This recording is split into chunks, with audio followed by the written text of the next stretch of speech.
పరిస్థితి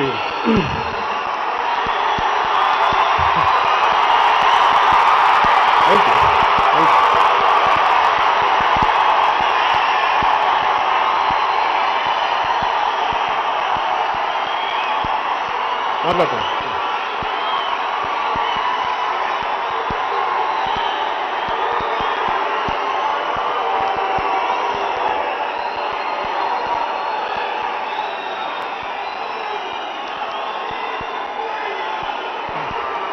ఇక్కడికి వచ్చిన ప్రతి ఒక్కరికి, టీవీలో చూస్తున్న ప్రతి ఒక్కరికి, రాష్ట్రం నలుమూలల, దేశం నలుమూలల ఎక్కడైతే తెలుగు వారు ఉన్నారో ఈ ప్రోగ్రాం చూస్తున్న ప్రతి ఒక్కరికి పేరు పేరున నా హృదయపూర్వక నమస్కారాలు.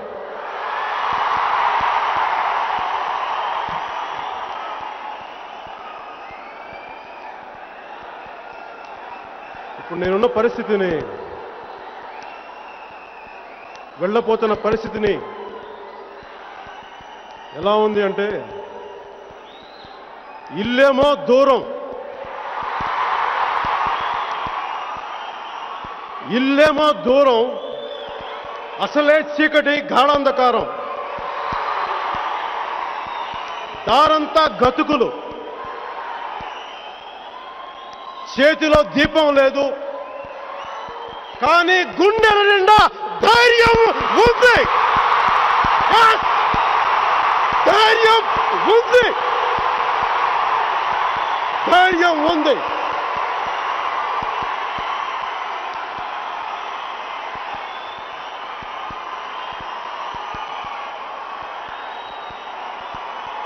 ఇది నా జీవితంలో చిన్నప్పటి నుంచి ఇప్పటిదాకా ఎలాంటి పరిస్థితులు వచ్చినా కానీ దేవరకొండ బాలగంగాధర్ తిలక్ రాసిన ఈ పద్యంలోని పంక్తుల్ని గుర్తు తెచ్చుకుంటా ఉంటాను. ఎలాంటి కష్టసాధ్యమైన పనులైనా సరే గుర్తు తెచ్చుకుని ఇలా మీ ముందుకు వస్తుంటాను. ఎలాంటి దౌర్జన్యాలైనా సరే, ఎలాంటి అవినీతినైనా సరే అరికట్టడానికి, పోరాటం చేయడానికి ఆ పంక్తుల్ని స్ఫూర్తిగా తీసుకుంటాను. ఇంగ్లీష్లో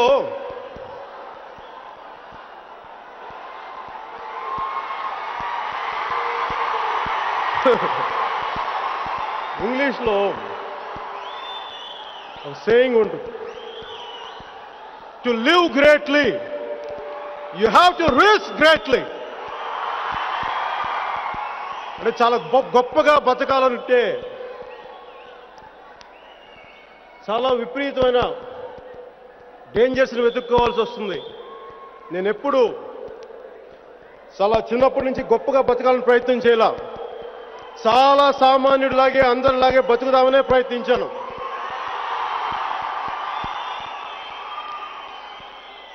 కానీ ప్రతిసారి చిన్నప్పటి నుంచి నేను చేసే పనులు ఆయా స్థాయిల్లో ఎప్పుడు నాకు ప్రాణాలు పోయేంత సమస్యలను నేను తీసుకుంటాను. అవి ఎందుకు వస్తాయి నా జీవితంలో నాకే తెలీదు. నేను ఆలోచిస్తాను, ఇలాంటి సందర్భాలు నా జీవితంలో ఎందుకు వస్తాయని. మేబీ పిరికితనంతో నీ బాంఛంతర, నీ కాల్ముక్త అనే బానిసని కాదు కాబట్టి.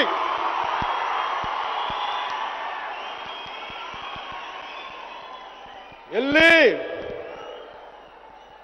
ఆ ఢిల్లీలో కూర్చున్న వాళ్ళందరికీ బానిసలు వెళ్ళి దొరాని కాల్ముక్త అని కాల్ముక్త అంటే మన రాష్ట్రాన్ని, మన తెలుగు ప్రజల్ని ఈ పరిస్థితికి తీసుకొచ్చారు.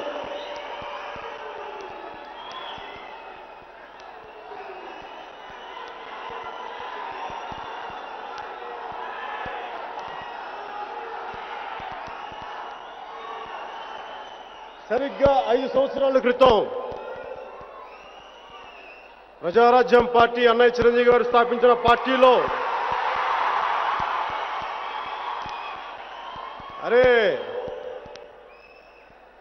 అన్నయ్యకి నేను ఎదురొస్తానా? అన్నయ్య మీద నాకు కోపం ఉంటుందా? ఉండదు. వాళ్ళెవరో ఢిల్లీలో చేసిన పనికి అన్నయ్య మీద ఎంత కోపం చూపిస్తాం?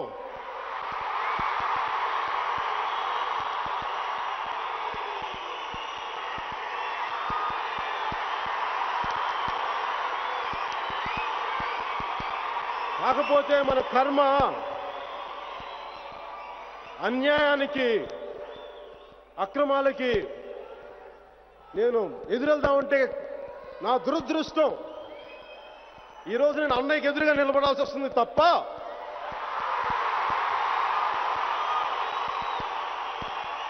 గుండెల్లో ఉన్న అన్నయ్య మీద ఎదురుగా కాదు, ఎదిరించి కాదు.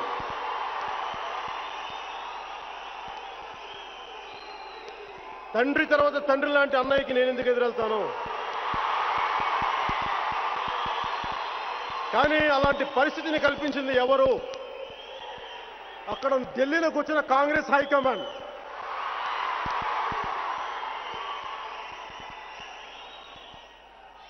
ఏదో శుభ్రంగా సినిమాలు చేసుకుంటూ, ఏదో చాలీచాలని డ్యాన్సులు చేస్తూ, ఏదో మీకు ఆనందం కల్పిద్దామంటే నన్ను చేయనివ్వట్లేదే.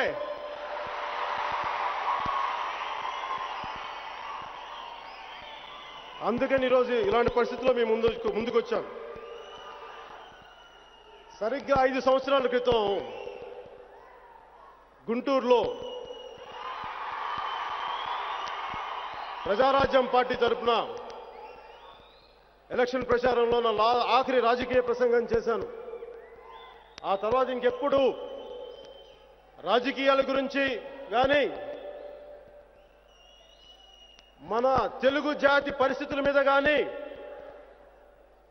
మన దేశ సమస్యల మీద కానీ, ప్రజల సమస్యల మీద కానీ నేను కనీసం ఎప్పుడు నోరు విప్పలేదు, పెదవి కదపలేదు. అది నేను ఆ భగవంతుడికి వదిలేశాను. నేను నిజంగా నాకు రాజకీయాలకు రావాలన్న కోరిక కూడా లేదు. వచ్చుంటే ఎంపీగానో ఎమ్మెల్యేగానో ప్రజారాజ్యం పార్టీలోనే ఉండేవాడిని.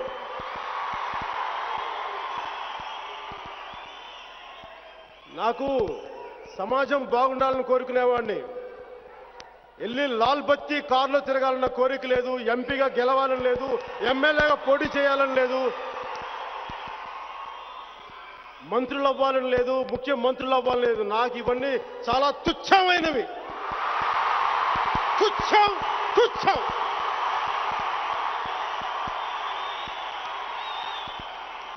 మీరు చూపించే అభిమానం ముందు, మీరు చూపించే ప్రేమ ముందు ఇవి నిలుస్తాయా? నిలవలేవు.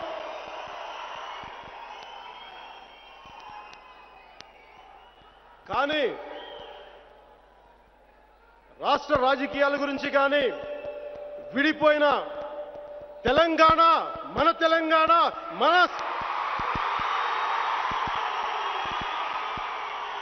మన తెలంగాణ, పోరు తెలంగాణ,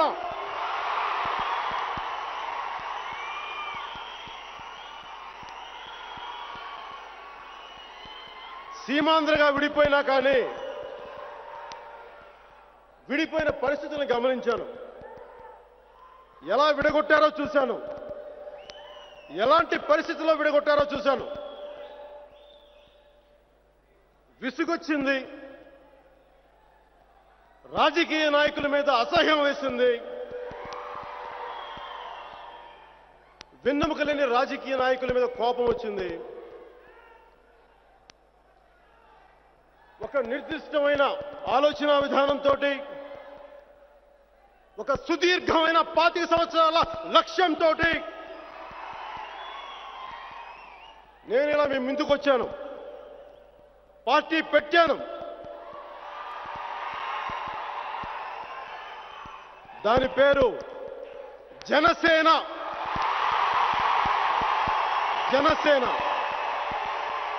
జనసేన. మీ సేన, సామాన్యుల సేన, మన భారతదేశపు సేన.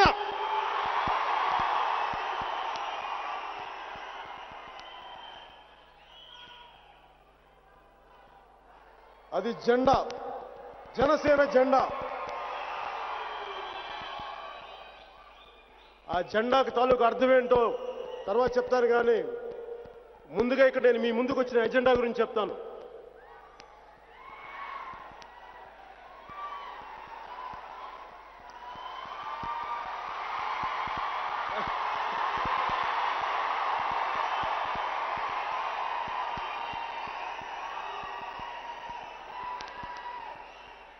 ఈ నెల 2వ తారీఖున ఈ 2వ వారంలో నేను రాజకీయాల గురించి మాట్లాడతానని తెలియజేశారు ఒక చిన్న ప్రెస్ రిలీజ్ అంటుందని. ఇంకా స్టార్ట్ అయింది కదా తిట్లు, విమర్శలు.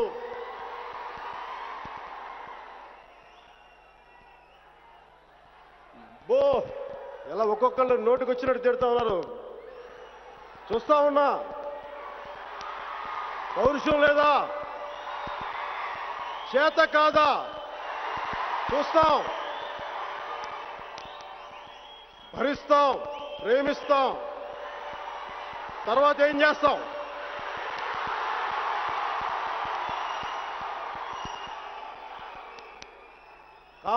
విమర్శలు ఎలా ప్రారంభమయ్యాయంటే, ఇప్పుడు ఎందుకని ఒకరు, ఇప్పుడు వచ్చి ఏం చేస్తావు?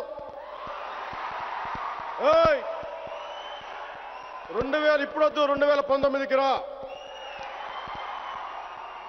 పోయినసారి చేసిన రాజకీయాలు చాలు, ఎల్లవైన ఒకళ్ళు. పార్టీ పెట్టు, కానీ తెలంగాణకి క్షమాపణ చెప్పంటే, నా తెలంగాణకి మీరెవరు అడగడానికి, క్షమాపణ చెప్పడానికి? మీరెవరు?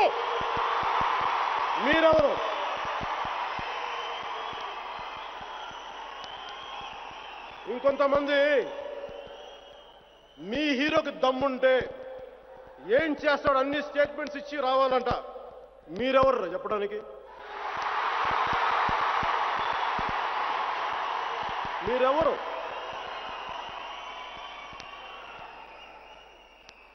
ఢిల్లీ నాయకుడు ఒక ఆయన, ద నోబుల్ సోల్, పవిత్రాత్మ దిగ్విజయ్ సింగ్ గారు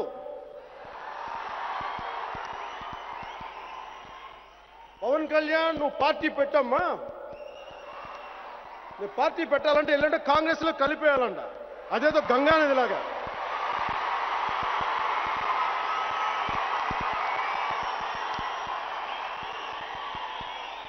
నేను దిగ్విజయ్ సింగ్ గారిని అడుగుదాం అనుకున్నా, నేను మీకు ఎలా కనిపిస్తున్నాను?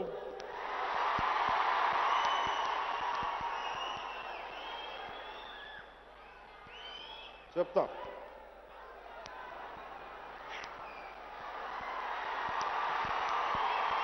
చివరికి ఇంకొకరు నాకు బాగా, ఆయన అంటే నాకు చాలా ఇష్టం, నీకు ఇప్పుడే చెప్తున్నా. అన్నయ్య తర్వాత మళ్ళీ నేను అంతగా ప్రేమించేది ఆయన్ని. ఆయన అంటారు, ఈ ఆంధ్రోడు సంక్రాంతి గంగిరెద్దులో కొత్త దుకాణం పెట్టిండు, అసలు ఈ సినిమా అని నమ్మద్దు. అరే బాయ్, ఆయన పేరేంద్ర బాయ్, పవన్ కళ్యాణ్ అంట.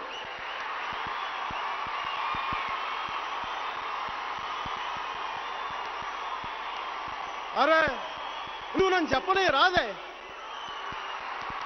ఇంకా నేను చెప్పకుండా ఇట్లా ఆగమాగం చేస్తే ఏం చేయాలి? నేను చెప్పనే.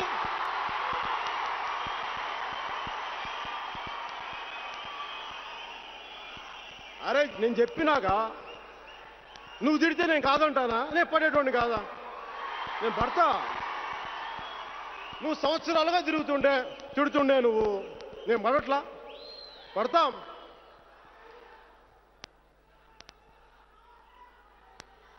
అయినా నన్ను విమర్శించే రాజకీయ నాయకులందరికీ, ప్రతి ఒక్కరికి పేరు పేరున మీరిలా విమర్శలు చేస్తే నేను భయపడతాననుకుంటున్నారా? భయపడతాననుకుంటున్నారు? అసలు ఏమనుకుంటున్నారు మీరు?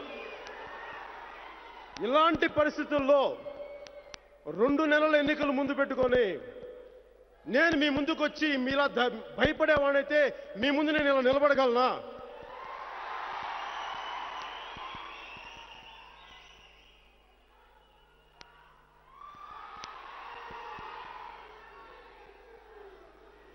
నాకు పిరికితనం అంటే చాలా చిరాకు.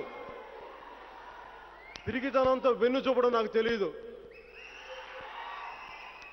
చచ్చిపోవడానికైనా సిద్ధపడతాను కానీ నా వెన్ను చూపను.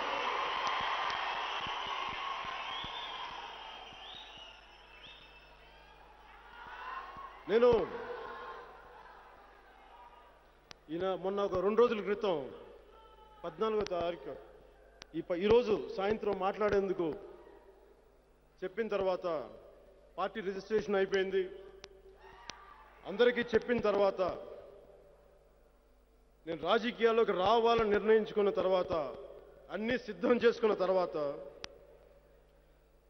ఒక్కసారిగా నిరాశ,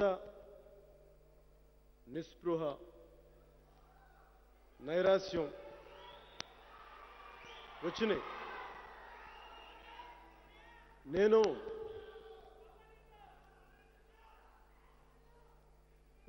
ఎవరికి ఎదురెళ్తున్నాను? దుర్మార్గమైన రాజకీయాలక, నీచపు రాజకీయాలక, లేకపోతే నేను ప్రాణం గుండెలో పెట్టుకుని చూసుకునే అన్నయ్యక?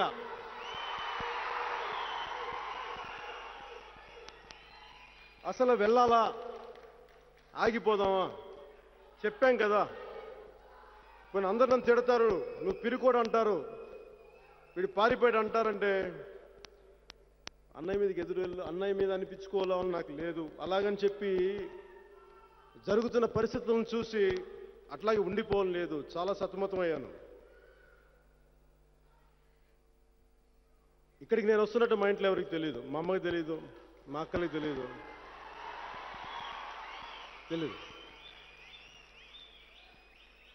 ఒక 4 రోజుల ముందు వాళ్ళకు కూడా నేను పార్టీ పెడుతున్నట్టు తెలిసింది. ఎవరికి తెలియదు, నేను ఎవరికి చెప్పలేదు. ఎందుకంటే ఇది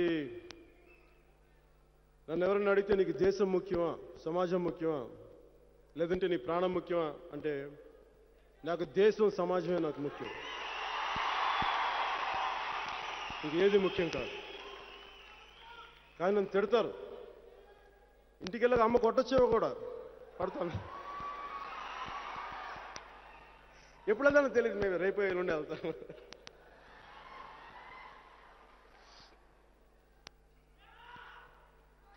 తర్వాత ఆ బాధ తగ్గల. అరే నేను చెప్పనేమే,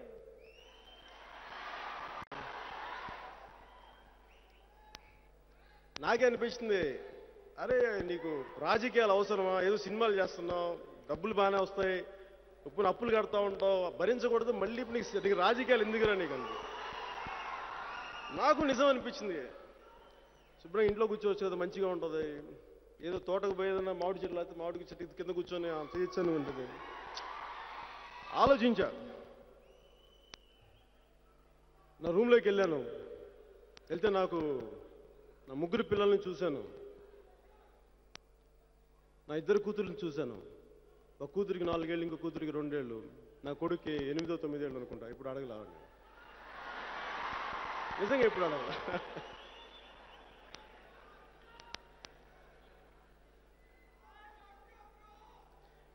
నాకు అనిపించింది, నేను వీళ్ళని వదిలివెళ్తే వీళ్ళు ఎలా ఉంటారు? రాజకీయాలంటే ప్రాణాలకు తెగించి రావాలి. అందరిలాగా ఎస్కేపిస్ట్ రాజకీయాలు చేయలేను, పిరికితనంతో రాజకీయాలు చేయలేను, కన్వీనియంట్ రాజకీయాలు చేయలేను, సిద్ధాంతం, సైద్ధాంతిక బలంతోనే రాజకీయాలు చేయగలను. నాలాంటి వాడిని చంపేస్తారు. అది కూడా నాకు అర్థమైంది. సత్యం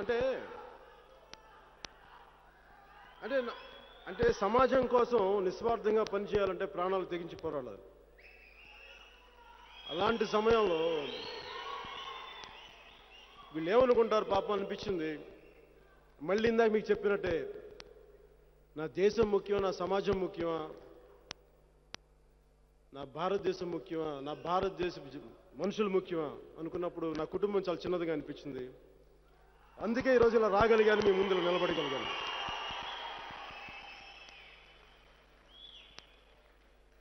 నాకు ఇప్పుడు దాకా వ్యక్తిగతంగా ఎవరు శత్రువులు లేరు. నేను ఇప్పుడు దాకా ఎవరిని మనసు లోపల నుంచి ద్వేషించలేదు. నాకు కోపం కూడా రాదు. ఏదో కోపం వస్తే రెండు తిడతాను తప్ప అక్కడితో అయిపోద్ది. నాకు ఎవరి మీద పెద్ద అంతగా లోపల పెట్టుకొని కక్ష సాధించాలని కోరిక ఉండదు నాకు. అలాంటి మనసు నాకు లేదు. కానీ నా మిత్రులకి చాలామందికి రాజకీయాలకు వెళ్ళడం కూడా ఇష్టం లేదు. వాళ్ళల్లో త్రివిక్రమ్ శ్రీనివాస్ కూడా ఒకడు.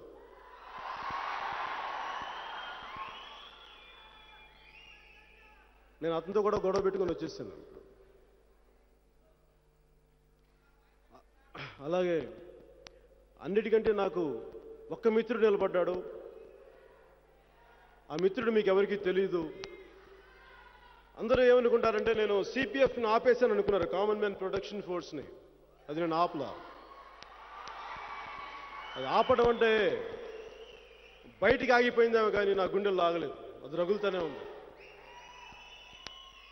ఆ సిపిఎఫ్ ఈరోజు జనసేన అయింది.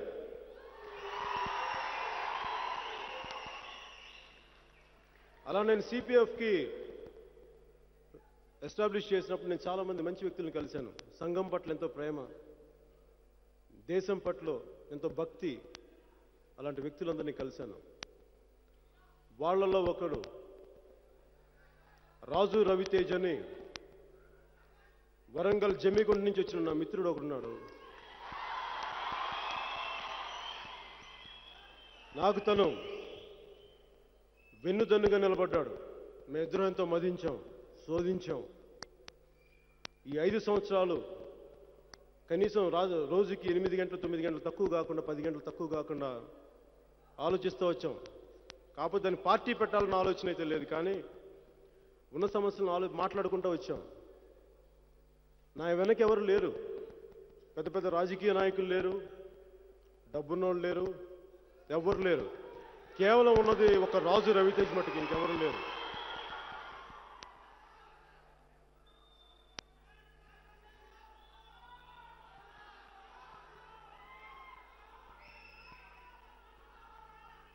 నేను ఇది కూడా ఆలోచించాను, సినిమాలోకి వస్తే నాకు డబ్బు వచ్చే మార్గం ఏంటని నాకు తెలీదు. అందుకనే నేనేమనుకున్నానంటే ఉన్న సినిమాల వరకు కొంత చేయడానికి ఆలోచిస్తున్నాను అంతే. ఆ తర్వాత ఆపుతారు. నాకు సినిమాల మీద కూడా నాకు ఆసక్తి లేదు, ఆసక్తి పోతుంది. దానికి కారణం మీరు నన్ను తిట్టదు. ఆ ఢిల్లీ వాళ్ళని తిట్టండి, వాళ్ళ వల్ల నేను వస్తాను తప్ప నాకు సినిమాలు వదులుకోవాలని లేదు, నాకు మీ నుంచి దూరం వెళ్ళాలని లేదు.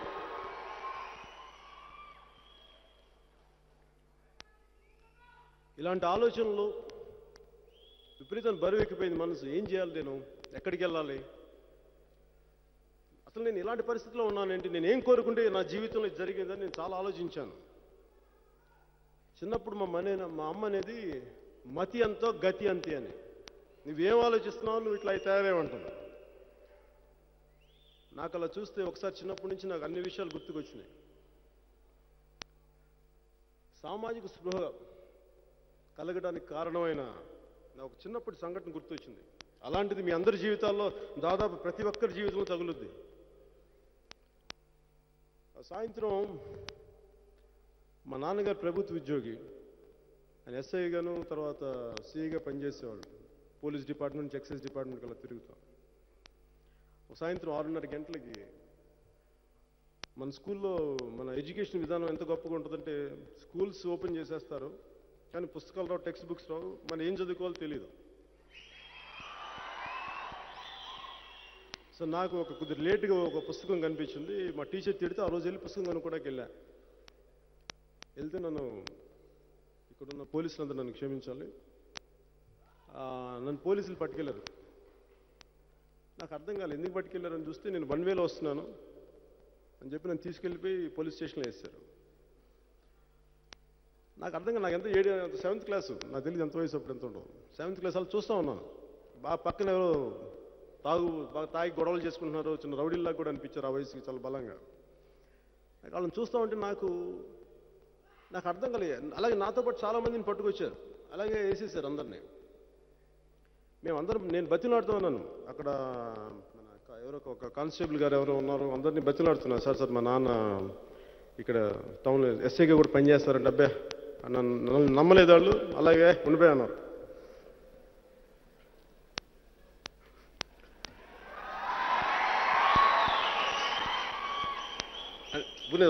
అంటే తప్పుగా ఏం చెప్పండి, చేసుకోండి, సరదాగా చెప్పండి. అలాగే అది కరెక్ట్గా మా ఇంటి నుంచి ఒక 40 నిమిషాలే ఉంటుంది. కానీ అప్పటికి 2 గంటలు దాటాయి. అది నెల్లూరు 2 టౌన్ పోలీస్ స్టేషన్ అనుకుంటా. అక్కడ లేట్ అయిపోయే కొద్దీ భయం వేస్తుంది. మధ్యలో తర్వాత సిఐ గారు ఎవరు వచ్చారు, ఒక 10:30కి అంత వస్తే నేను ఆయన చెప్పాను, ఇట్లా మా నాన్న పని చేస్తారంటే పాపం ఆయన ఏదో మంచి మూడ్లో ఉన్నారు, ఇంకెప్పుడు ఇలా చేయకరని చెప్పి నెత్తి మీద 2 కొట్టి పంపించేశారు.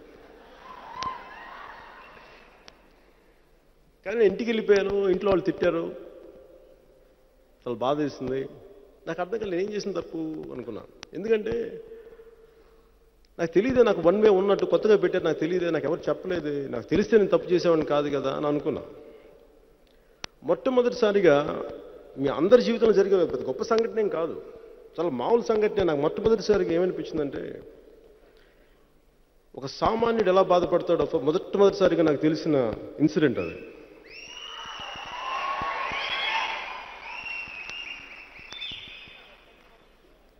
అప్పుడు దాకా నాకు బాగా చదివేవాడిని, ఇంగ్లీష్లో మంచి మార్కులు వచ్చాయి, సోషల్ స్టడీస్లో మంచి మార్కులు వచ్చాయి. కానీ ఆ ఒక ఇన్సిడెంట్ నుంచి నాకు చదువు మీద ఆసక్తి పోయి మనుషులందరినీ చూడటం అలవాటు చేస్తున్నాను. వీళ్ళు ఏం చేస్తున్నారు, వీళ్ళు ఎలా మాట్లాడుతున్నారు, పేపర్లు చదవటం అలవాటు అయింది. అది నిజంగా సినిమాల మీద కానీ నాకు వాటి మీద నాకు ఎప్పుడు ఇంట్రెస్ట్ లేదు. సమాజాన్ని చూడటం అలవాటు చేసుకున్నాను అప్పటి నుంచే. బయటకు ఒకటి చెప్తారు, లోపల ఇంకోటి చేస్తుంటారు. నాకు ఈ మనస్తత్వం నాకు అర్థం కాల. అలాగే మా పిన్నులు కానీ మా అక్క చెల్లెలు కానీ రోడ్డు మీద బయటికి వెళ్తే వాళ్ళు కొంతమంది అబ్బాయిల చేతిలో ఈటీసింగ్ గురై వచ్చేది, వాళ్ళు ఏడుపులు ఇవన్నీ నాకు కనిపించాయి. చాలా బాధ వేసేది, కోపం వచ్చేది, ఏం చేయలేకపోయావని చిన్నవాడిని, చాలా బాధ ఉండేది. ఒకసారి మా అక్కని నడ్ రోడ్లో ఎవరో అందరూ చూస్తుండగా ఒకడైతే చేయి పట్టుకుంటే ఒక రౌడీ, నేను అలా చూస్తూ ఉండిపోయాను. అంటే నాకు మా అక్క చెప్తుంటే నేను అలా వింటూ ఉండిపోయాను. నాకు ఏం చేయాలో నాకు అర్థం కాల. మా అక్క ఏడుపు చూసి తర్వాత ఎవరు వచ్చి లాక్కెళ్ళిపోయారంట, మనం తీసుకొచ్చేసారు. కానీ నాకు అర్థం కాల, ఒక ఆడపిల్ల ఇంట్లోంచి ఒంటరిగా వెళ్తే ఎవరు తోడు లేకుండా ఇంతమంది చూస్తుండగా క్షేమంగా తిరిగి ఇంటికి రాలేదా అన్న బాధ అనిపించింది. అది నా మనసులో చాలా బలంగా పాతుకుపోయింది ఆ సంఘటన. అలా ప్రతి సంఘటన చూసే కొద్దీ మన సమాజం డబ్బున్న వాళ్ళకి ఇన్ఫ్లుయెన్స్ ఉన్న వాళ్ళకి పేరున్న వాళ్ళకి తప్ప సామాన్యులను రక్షించదా, ఎవరి జోలికి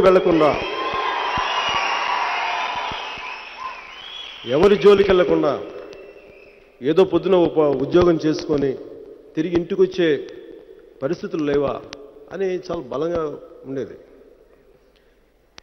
ఇంకా అప్పటి నుంచి నాకు విపరీత కోపం పెరిగిపోవడం స్టార్ట్ అయింది. ప్రతి చోట సమస్య కనిపించేది. పైగా స్కూల్లోనేమో మన పుస్తకాలు చాలా బాగుంటుంది, మన బడి అంటే చాలా అద్భుతంగా ఉంటుంది, పెద్ద ప్లే గ్రౌండ్ కనిపిస్తుంటుంది, బొమ్మలు, ఒకవైపు చెట్లు ఉంటాయి, ఇంకోవైపు పెద్ద పెద్ద క్లాస్ రూమ్లు ఉంటాయి. కానీ నిజ జీవితంకి వచ్చినప్పటికీ అన్ని ఇరుకిరు గదులు, బాత్రూమ్ సరిగ్గా బాగుండవు. అసలు ఏవి చేయడానికి ఆడపిల్లలు ఎంత బాధపడరు అది కూడా చూసేవాడిని. అది కూడా ఇప్పుడు కోపం వచ్చేది నాకు. ఇవన్నీ చూస్తుండగా నాకు ఇంక విసుగు వచ్చేసి ఎవరి మీద తిరగబడాలనిపించేది. ఎవరి మీద తిరగబడాలో తెలియదు, కానీ తిరగబడాలని ఉండేది. ఇంకా నాకు నా ప్రశ్నలకి నా సమాధానాలకి ఎత్తుకోవడానికి నేను పుస్తకాలు చదవటం అలవాటు చేసుకున్నాను. దాంట్లో అప్పటికి 10వ తరగతి అలా వచ్చింటాను. సాయుధ పోరాటాల గురించి చదవటం అలవాటు చేసుకున్నాను. విప్లవ సాహిత్యం చదివాను. అప్పుడు చదివాను తెలంగాణ సాయుధ పోరాటం గురించి.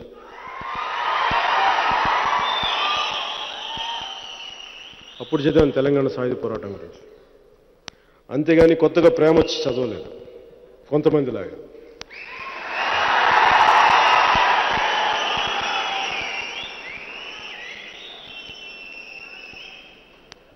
తర్వాత ఇంక ఇంటిల్లో చదువుతుండగా ఇంక నన్ను ఏం చేశారంటే, మా ఇంట్లో నన్ను మెడ్రాస్ పంపించేశారు. వీడికి ఉంటే చదవట్లేదు, కనీసం అక్కడికి వెళ్తే అన్న బాగుపడతాడని చెప్పి మా అన్నయ్య దగ్గరికి పంపించేశారు.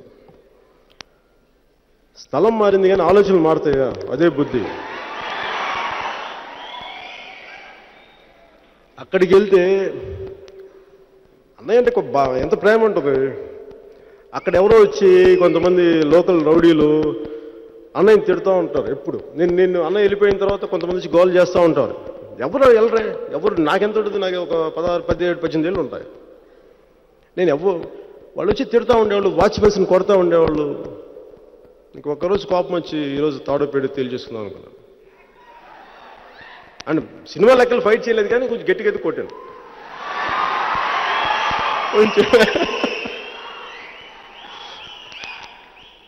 ఆ తర్వాత అది ఇంకా పెద్ద గొడవ అవ్వకముందే ఒక డిఎంకే నాయకుడు ఒకరు నా ఫ్రెండ్కి తెలిస్తే ఆయన ద్వారా వెళ్ళి ఏదో బయటకులో కూర్చొని మనం ఇక్కడ చెప్తాం కదా, బయటకులో కూర్చొని చిన్న సెటిల్మెంట్ జరిగింది, పంచాయతీ జరిగింది. అంటే నా ఉద్దేశం చెప్పదలుచుకుంది ఏంటంటే ఆ తిరుగుబాటు తత్వం ఎప్పుడు పోలా, అది చెప్పడానికి చెప్పాను అంతే. ఇంకా తర్వాత ఇంకేం చేయాలో తెలియక నా మీద కోపంతో, నా చేతగాంతన మీద కోపంతో, ఒకవైపు సచిన్ టెండూల్కర్ ఏమో 16 ఏళ్ళ వయసుకు వచ్చి బాధేస్తున్నాడు, 6 years మీద సెంచరీ. ఇక్కడ మా ఇంట్లో అంతా అంటూ ఉండేవారు, సచిన్ టెండూల్కర్ చూడు పాప ఎంత బాగా ఆడుతుంది, చిన్న వయసులో కొట్టేస్తాను, నువ్వేంటి ఇంత వయసు వచ్చినా నువ్వు ఇట్లా తిరుగుతున్నావు, నువ్వు పని పాటలు లేకుండానేవాడు. నాకు బాధ అనిపించింది, ఏం చేస్తాం, లోపల ఉంది చేయాలని, స్కిల్స్ లేవే, ఎబిలిటీస్ లేవే. కొన్ని చిన్నప్పుడు ఆడుకుందామంటే మనకంత పెద్ద ప్లే గ్రౌండ్స్ లేవు. మ్యాక్సిమం ఆడింది కోతుకొమ్మచ్చి లాంటి ఒక మంచి ఆట ఆడినాం. ఆ తర్వాత రాను అవి కూడా ఆడలేకపోయారు, ఎందుకంటే చెట్లు కొట్టేశారు. సో కోతుకొమ్మచ్చి కూడా ఆడటానికి లేదు, మన సమాజంలో అయిపోయింది.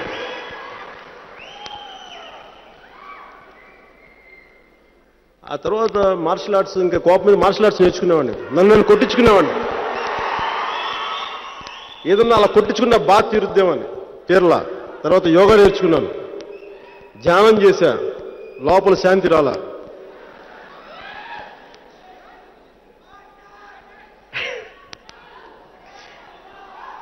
చెప్పాను కదా, ఎందుకు శాంతి రాలేదంటే ఎప్పుడు బాధలు కనిపిస్తుండే, సమస్యలు కనిపిస్తుండే. వీటన్నిటి గురించి నాకు ఏం చేయాలో విసుగొచ్చింది. ఒకసారి అయితే నా కోపంతో ఒకసారి సూసైడ్ కూడా చేసుకోవాలనుకున్నాను. అంటే ఎలా ఉంటుందంటే నిరాశ, నిస్పృహ, ఏమి చేయాలో తెలియక, చేతగాక, కోపం. కానీ అదృష్టవశాత్తు మంచి అన్నయ్యలు ఉండటం వల్ల అలా జరగనివ్వలేదు అనుకోండి. వాళ్ళకి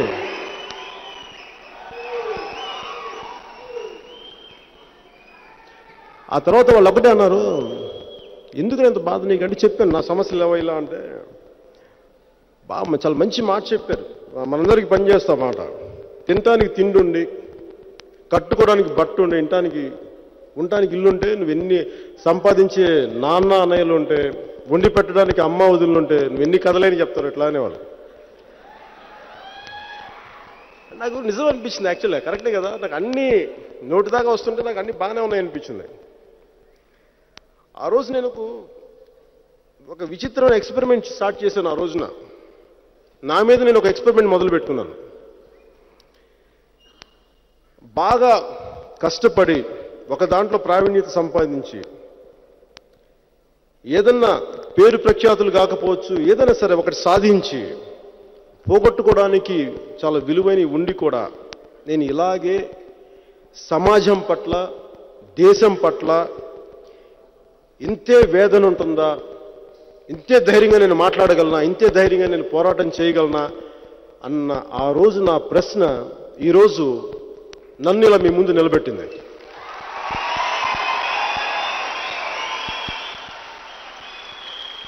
దీంట్లో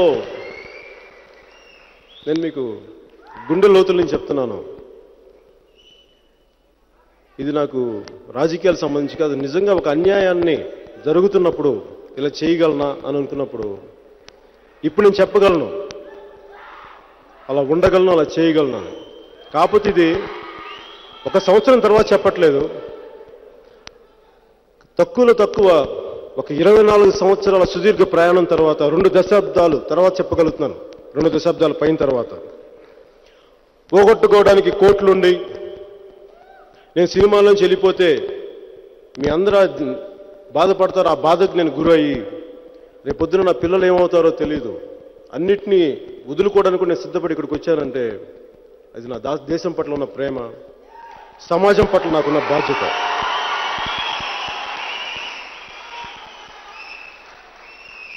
ఇప్పుడు నా పరిస్థితి ఎలా ఉందంటే, పాకిస్తాన్ ఇండియా రెండు వైపులా సైన్యాన్ని మోహరించుకొని పేల్చుకోవడానికి సిద్ధంగా ఉంటున్నా వాళ్ళు ఆగిపోతారేమో, కానీ నా మదిలో నుంచి వచ్చే మాటలు ఆగలేవు.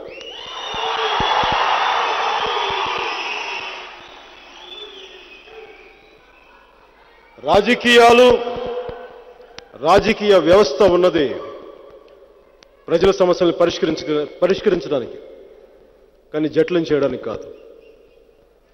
అసలే రోజువారీ కష్టాల్లో ఉండే వాళ్ళకి ఇంకా జీవితాలు ఇంకా దుర్భరం చేయడానికి కాదు. నేను నటుడిగా కొంత రాజకీయ ప్రవేశం ఉండటం వలన నాకు చాలామంది రాజకీయ నాయకులు వ్యక్తిగతంగా తెలుసు. వాళ్ళందరికీ నేనంటే చాలా ఇష్టం.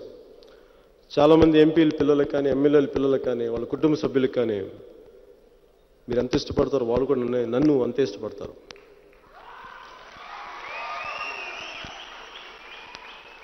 నాకు ప్రతి పార్టీలోనూ, కాంగ్రెస్ పార్టీతో సహా నాకు చాలామంది వ్యక్తిగతంగా నాయకులు తెలుసు. నేను కనిపిస్తే అందరినీ ప్రేమగా కూర్చొని మాట్లాడతాను, ప్రేమగా కౌగిలించుకుంటాను కూడా. కానీ నేను వాళ్ళతోటి సైద్ధాంతికంగా నేను వాళ్ళతో ఏకీభవించలేను. వాళ్ళ ఆలోచన విధానం వేరు, నా ఆలోచన విధానం వేరు.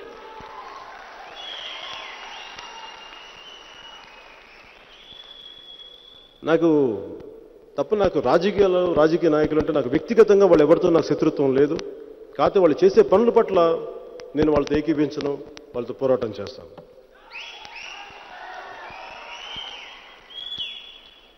నేను ప్రతి గత సంవత్సరాలుగా ప్రతి పార్టీతో సహా ఎమ్మెల్యేలని, ఎంపీలని వాళ్ళు శాసనసభల్లోనూ పార్లమెంట్లోనూ ప్రవర్తించే తీరు నేను నిశ్చితంగా పరిశీలిస్తూనే ఉంటాను వీలు కుదిరినప్పుడల్లా.